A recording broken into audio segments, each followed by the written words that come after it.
Okay, we're going to look at our last section in Chapter 17, which has to do with analyzing some financial statements using specific financial ratios. So we're going to look at earnings per share, we're going to look at market ratios, and we're also going to look at some liquidity ratios. So there are going to be some different calculations, some ratios you're going to have to memorize in order to know for the test and moving forward.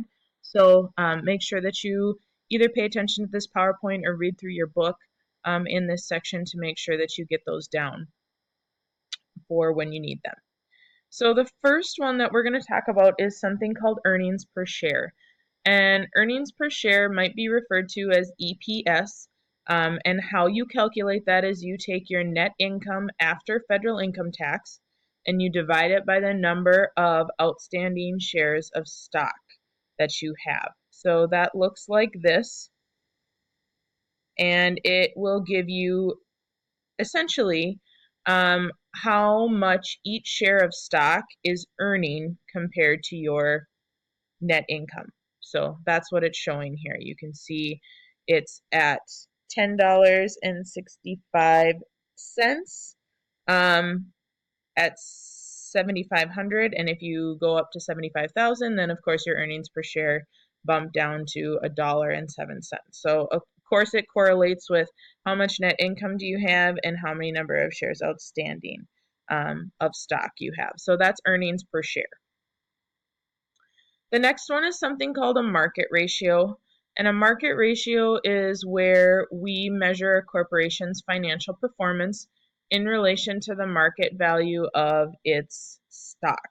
We call that a market ratio. So essentially what we're looking at is our performance, how we're doing financially, and how does that compare to, remember, market value is how the market views our stock, not necessarily how much our par value is or how much we put on as a value. It's what the market or the economy values our stock at. So that's called a market ratio. The next one is a dividend yield. A dividend yield is going to show the relationship between dividends per share and the market price per share. Okay, so dividends per share, remember, dividends are what we pay out per share of stock to our stockholders, and market price, of course, is how much the market views the value of our stock. So what that looks like is we take our dividends per share amount, which for us happens to be $2 per share, and then we divide that by what the market views each share of stock to be worth, which according to this example is $228.75. When we do that calculation, we end up with a dividend yield of 0.87%. Another very important one that you hear quite often actually is something called a price earnings ratio or a PE ratio. And what this shows is the relationship between the market value per share and then that earnings per share, which was the first calculation we did in the beginning of this section, which is net income divided by our number of shares outstanding. We take that EPS divided by our market value, and we end up with our price earnings ratio. So this one looks like this. You take your market price, which again, our example was $228, divided by our earnings per share, and we get a PE ratio of 21.5. So with this one, you technically always have to find your earnings per share first. Otherwise, you can't find your price earnings ratio. A few other ones that we are going to talk about are liquidity ratios. This is where we measure our ability to pay our current financial obligations. So all that means is that we're taking a look to see, do we have the high enough amount of assets to pay off the amount that we owe. Okay. Another one is something called working capital. Working capital is essentially current assets minus current liabilities. Okay. Not measuring any sort of long-term liabilities or any sort of planned assets. Remember, current means that we could convert it to cash within a year. Current liabilities means that it would be something that we would pay off within a year. So it's just current assets minus current liabilities that equals our working capital. Investors always want to see that we have a good amount of working capital. We never want to have a low amount because that would mean that we have more current liabilities than we can comfortably take care of if we needed to. So it's always a good idea to have a higher amount of working capital. And then we have something called current ratios, and what this shows is the relationship, again, looking at current assets to current liabilities. Okay, the current ratio is going to measure our ability to pay its current liabilities when they're due.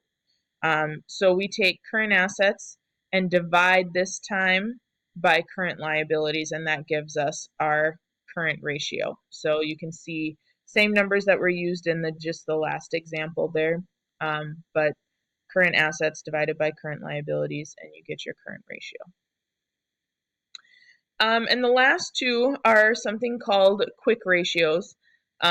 We refer to cash and other current assets that can be quickly converted. We refer to that as quick assets. You might also hear it referred to as a liquid asset. Liquid just means that we can quickly turn it into cash. We remember that's the definition of liquidity.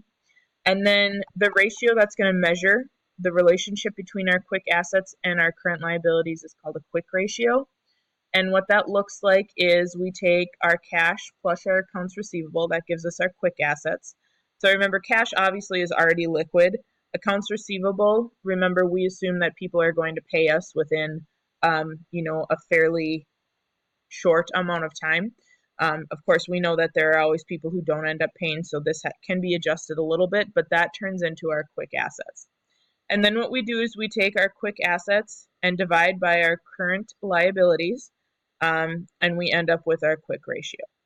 Okay, so it would probably be a good idea when you are getting ready to study for this test, which will be, I believe, next Thursday or Friday. Make sure that you are going to that you're comfortable with all of these ratios. You'll obviously have the study guide, which you can look through, but just make sure that you feel comfortable reciting all of these ratios for that test. Okay, so we're going to do our work together next, 17.4, and then you have your assignments as per usual.